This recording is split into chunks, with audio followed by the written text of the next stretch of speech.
Hello dear students, welcome back to this session. So in this session, let us understand the discovery of cell and cell theory. Before that, let us recall what is a cell. So we can define a cell as the structural and the functional unit of life. Correct? In this session, let us understand the things which other scientists discovered about the cell, because Robert Hooke just introduced there is a cell. He said there is a cell which is present inside every living thing.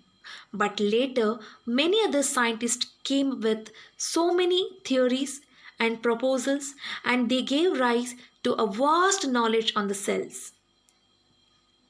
So now let us talk about the evolution of cell theory.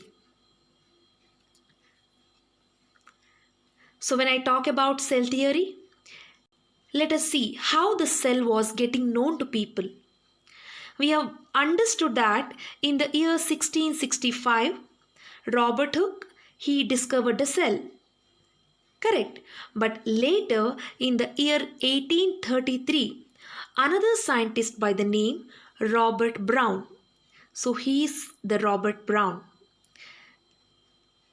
I repeat, in the year 1833, another scientist by the name Robert Brown, he discovered nucleus in a cell. What is nucleus? I hope in the 7th standard you already studied what is nucleus. It is the headquarter of the cell. Correct. So Robert Brown discovered the nucleus which is present in the cell in the year 1833. So actually this discovery was the discovery which took place after a long time. You just think about the gap between 1665 and 1833. There was a long gap. So scientists took long gap to discover the organelles which are present in the cell. So after a long time, again around in 1839, so I have not mentioned the year here. So around in 1839, another scientist by the name Sheldon and Schwann, they have proposed the cell theory. I repeat, after 1833, so where Robert Brown discovered the nucleus in a cell, so it took 6 more years time for the other scientist by the name Sheldon and Schwann. So these were the scientists here, Sheldon and Schwann. So they proposed the cell theory. They proposed the cell theory in the year 1839, after the 6 years. Around 1833, Robert Brown discovered nucleus. Around 1839, Sheldon and Schwann, they proposed the cell theory. Clear? So later again, around 1865,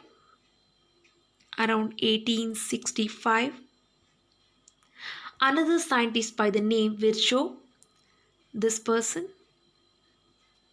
Virchow, he told that the cells, they arise from the pre-existing cells. That means there are already cells which are present in the body, and from those cells we call them as pre-existing cells. From those cells the new cells will arise, and this process continues in the body of living organisms until they are alive.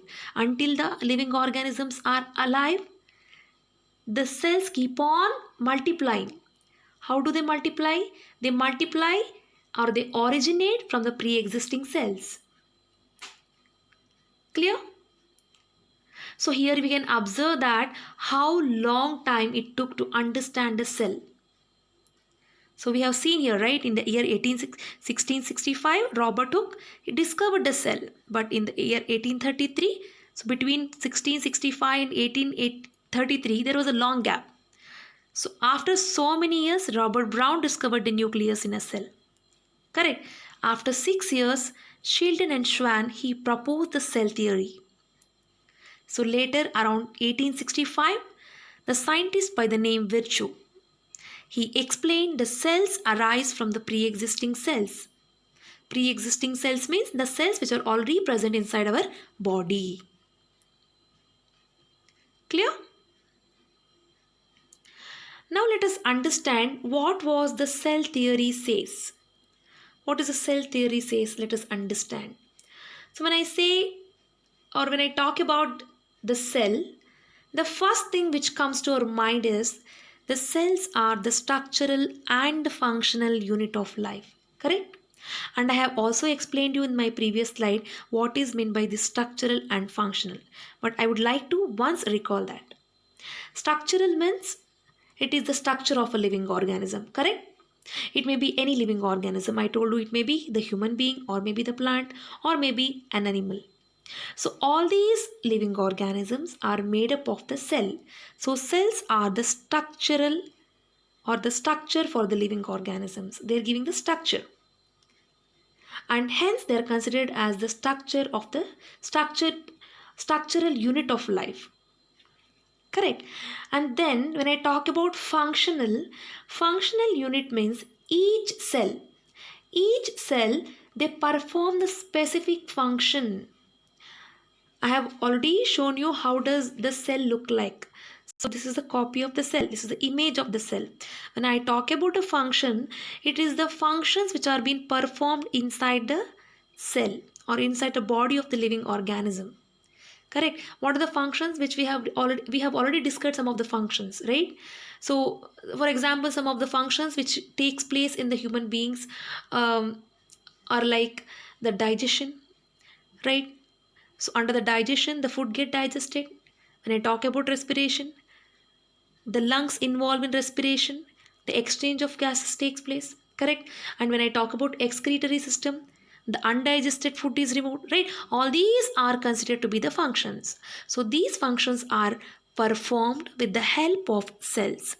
Hence, cells are considered as the structural and functional unit of life, and this is the first cell theory. I repeat, this is the first cell theory. Correct? And I also told you that all the living organisms are made up of cells. This is considered to be the second point under cell theory. And the third point under cell theory is all the cells arise from the pre-existing cells. Correct? All the cells which are present in our body, all the cells they originate or they exist from the pre-existing cells which are present inside the body of that particular living organism. Now, each of these functions which are being performed by the set of cells which are present in the body. Correct? So, what can I say? The functions which are being performed by each cell, we can say they together considered as the net functions which is being performed by the body. Because there are so many cells which are present in the body, all the cells they coordinate to perform some set of function, and all the functions which are being performed by each cell we considered as the net functions which is to be performed inside the body of a living organism. Clear? So these were some of the points which we wanted to understand under the cell theory. So what does the cell theory says? Cell theory says the cells are the structural and functional unit of life, and all the living organisms are made up of cells, and all the cells arise from the pre-existing cells. Clear? So in the next session, let us understand the structure, the detailed structure of the cell. Until, thank you.